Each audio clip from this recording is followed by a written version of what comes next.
Welcome back to our channel, where we dive deep into the stories behind some of the biggest names in music history. Today, we're exploring a band that defined the sound of late 60s rock, Creedence Clearwater Revival. Have you ever wondered how much CCR actually made during their heyday? Stick around, because we'll be breaking it all down, and by the end, you'll be shocked at the numbers we uncover. But before we get started, don't forget to hit that like button and subscribe to stay updated on all our latest videos. Now, let's jump in. Chapter 1. The Rise of Creedence Clearwater Revival.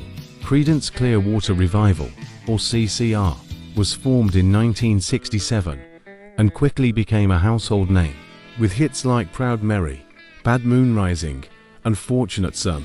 They were on the fast track to becoming one of the most successful bands of their era. Their unique blend of swamp rock and roots music resonated with audiences across America and around the world. But as with many bands, the story of CCR isn't just about the music, it's also about the money. Despite their massive success, the financial side of CCR's story is complicated, involving bad deals, legal battles, and lost opportunities. Chapter 2. Record sales and royalties. By the time CCR disbanded in 1972, they had sold millions of records. Over their short career, they released 7 studio albums, each one going gold or platinum. But how much did they actually earn from these sales? According to estimates, CCR's total record sales exceed 28 million units in the US alone, with some estimates reaching up to 50 million worldwide. For context, a platinum album in the US signifies 1 million units sold, while gold indicates 500,000 units. Typically, artists in that era earned between $1 and $2 per album sold, depending on their contract, with CCR's albums selling for around $5 to $10 back then. And considering their many gold and platinum records, it's reasonable to estimate that the band could have made upwards of $20 to $40 million from record sales alone. However, there's a catch: royalties and contracts. Chapter 3. The contract troubles. CCR's financial troubles largely stemmed from their early contract with Fantasy Records, owned by Saul Zaentz. When the band signed with Fantasy in 1967, they agreed to a deal that would ultimately lead to severe financial disputes. The band had signed away most of their royalties to Fantasy, leaving them with a fraction of what they could have earned. Reports suggest that the band members received just pennies on the dollar for each album sold.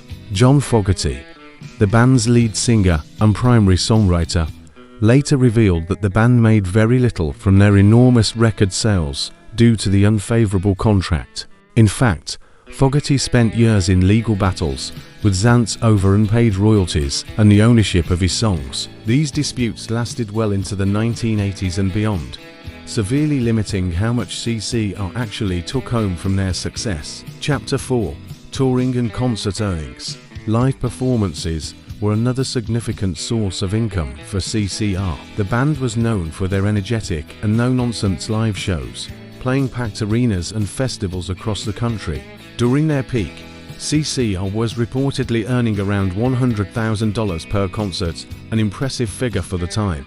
They played an estimated 100 to 150 shows per year between 1969 and 1971, which means they could have grossed between $10 to $15 million annually from touring alone.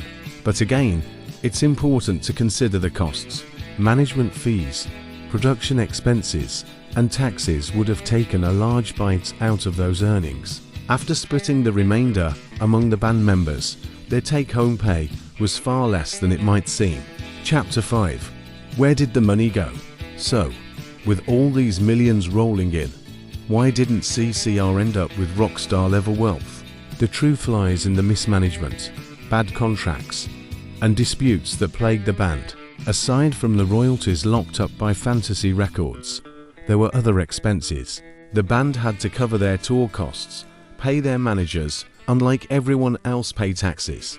Given the high tax rates of the time, a significant chunk of their earnings went straight to Uncle Sam.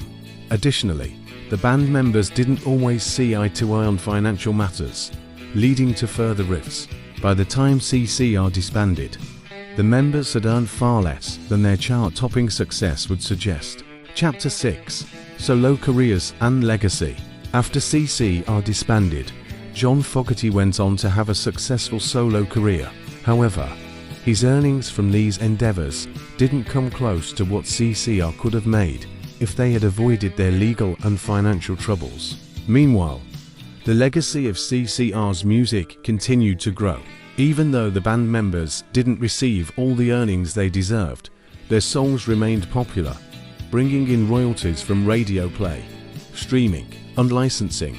Yet, due to the earlier contracts, much of this money continued to flow to Fantasy Records and Zantz's estate rather than the band. Chapter 7: Individual Earnings. So, how much did each member of CCR actually make? It's difficult to pin down exact figures, but we can make some educated guesses. John Fogerty, despite the publishing rights issue, as the primary songwriter, he likely earned the most. Estimates put his current net worth around $70 million, but much of this comes from his solo career and later licensing deals.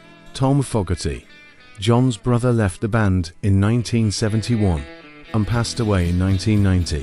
His earnings from CCR were likely modest, perhaps in the low millions. Stu Cook and Doug Clifford, the bassist and drummer, have continued to tour as Creedence Clearwater Revisited. Their net worths are estimated to be around 10 to 15 million each, but again, much of this comes from post-CCR activities. Do you think CCR could have avoided their financial pitfalls? Or was it inevitable? Let us know your thoughts in the comments below. And as always, thanks for watching. See you next time.